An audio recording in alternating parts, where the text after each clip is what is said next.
Rimane in carcere Guerrino Minto, 70 anni, imprenditore agricolo in pensione che venerdì scorso ha ucciso con un fendente al cuore il figlio Alessandro di 21 anni. Il giudice per le indagini preliminari ha infatti convalidato il provvedimento restrittivo richiesto dal pubblico ministero Francesca Cruppi a carico dell'anziano genitore.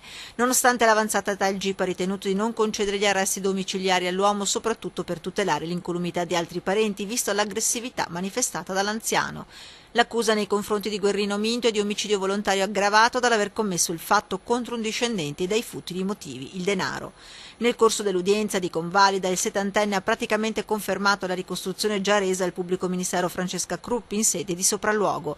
L'anziano ha ancora una volta raccontato di aver litigato con il figlio per una questione di soldi. 500 euro la somma in discussione, soldi che il genitore aveva prestato al figlio Alessandro, 21 anni, operaio di una ditta di Mestre, per comprarsi un motore per il barchino, la sua passione. Venerdì a pranzo la discussione. Guerrino chiedeva che il figlio gliene restituisse una parte, 200 euro, per arrivare alla fine del mese. La discussione è degenerata. Alessandro, secondo il racconto reso dal padre Guerrino, lo avrebbe fronteggiato arrivando con i pugni al volto. La paura, la rabbia e la furia cieca hanno armato la mano di Guerrino del coltello rimasto sul tavolo della cucina, colpendo Alessandro, un colpo solo, dritto al cuore.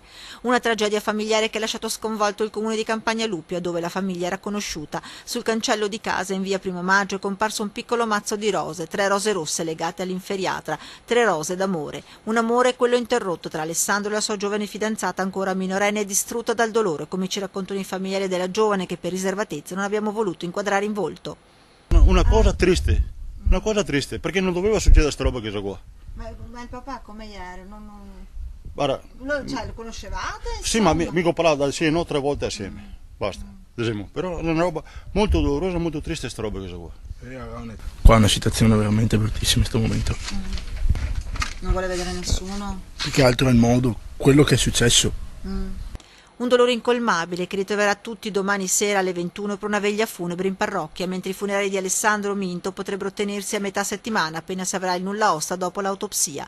In occasione dei funerali il sindaco ha deciso di decretare il lutto cittadino, il saluto dell'intera comunità ad una giovane vita stroncata.